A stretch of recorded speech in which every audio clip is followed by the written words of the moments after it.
Big boss season 9లో మరో weekend వచ్చింది. ఇక వీకెండ్ వచ్చిన నాగార్జున గారు హౌస్లో ఉన్న కంటెస్టెంట్స్ని పలుకరించి ముందుగా తనుజని లేపాడనే చెప్పాలి. తనుజ బ్యాడ్ లక్ పరిగెత్తుకుంటూ నీ వెంటే వస్తుంది అంటే, అవును సార్, నేను ఎప్పుడైనా సరే కెప్టెన్లో చివరి వరకు పోటీ చేసినప్పటికీ చివర్లో మాత్రం హౌస్ మేట్స్ చేతిలో ఓడిపోవడం, లేకపోతే నా అంతటా నేను టాస్కుల్లో ఓడిపోవడం జరుగుతుంది సార్. నాకు ఈ సీజన్కి కెప్టెన్ అయ్యే అర్హత లేదేమో అంటూ తనుజ ఫీల్ అవుతుంది. అయితే నాగార్జున గారు కలుగజేసుకొని, ఎందుకమ్మా అలా ఫీల్ అవుతున్నావు, ప్రతి ఒక్కరికి ఒక రోజు వస్తుంది, సో నువ్వు ఎంత హార్డ్ వర్క్ చేస్తే అంత ఇది ఉంటుంది, సో ఏది ఏమైనా సరే నువ్వు బాగా గేమ్ ఆడుతున్నావు, కానీ నీలో కొన్ని విషయాలు నచ్చలేదు తనుజ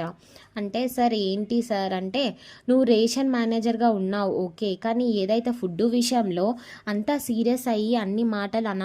అనాల్సిన అవసరం లేదు అంటే, ఏ విషయంలో సార్ అంటే, సంజన భోజనం చేసేటప్పుడు నువ్వు అంత ఆర్గ్యుమెంట్ చెయ్యనవసరం లేదు, ఎందుకంటే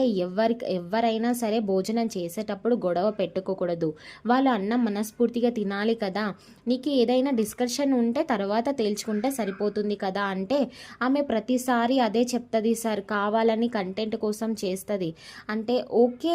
ఆమె కంటెంట్ కోసమే చేస్తుంది, అది ఆడియన్స్ చూస్తున్నారు, బట్ ఏదైతే పవన్ కళ్యాణ్ బెండకాయ కర్రీ వండు, ఆలు కర్రీ వద్దు అన్నప్పుడు నువ్వు అది కూడా చాలా కూల్గా చెప్పొచ్చు కదమ్మా, ఫ్రిడ్జ్ డోర్ గట్టిగా వేసేసి నువ్వు ఎవరు అని ఇలాంటి మాటలు ఎందుకు మాట్లాడుతున్నావు అంటూ నాగార్జున గారు అడిగేసరికి, సార్ ఆ బెండకాయలు వండకపోతే పాడవుతాయి సార్, ఒకవేళ అవి పాడవుతే బిగ్ బాస్ నన్నే తిడతారు, అందుకే అందరికీ చెప్పి నేను చేశానంటే, పవన్ కళ్యాణ్ కావాలనే చేస్తున్నాడంటే వెంటనే పవన్ కళ్యాణ్ని లేపాడు. ఏంటి పవన్ కళ్యాణ్ కావాలనే చేసావా అంటే, లేదు సార్, నా ఇంటెన్షన్ ఏంటి అంటే చపాతీల్లోకి ఆలు కర్రీ అయితే బాగుంటుంది, కానీ బెండకాయ కర్రీ ఏం బాగుంటుంది సార్, అదే చెప్పాను, ఆమె చాలా సీరియస్ అయిపోతుంది అంటే, సరే నువ్వు కూర్చో నీతో తర్వాత మాట్లాడతాను అంటూ తనుజ, నువ్వు చెప్పే విధానం ఒకటి ఉంటుంది, అమ్మ అన్న దానికి నీ అమ్మ అన్న దానికి చాలా తేడా ఉంటుంది, సో ఏదేమైనా సరే నువ్వు చెప్పే విధానంలోనే వాళ్ళు అర్థం చేసుకుంటారంటూ,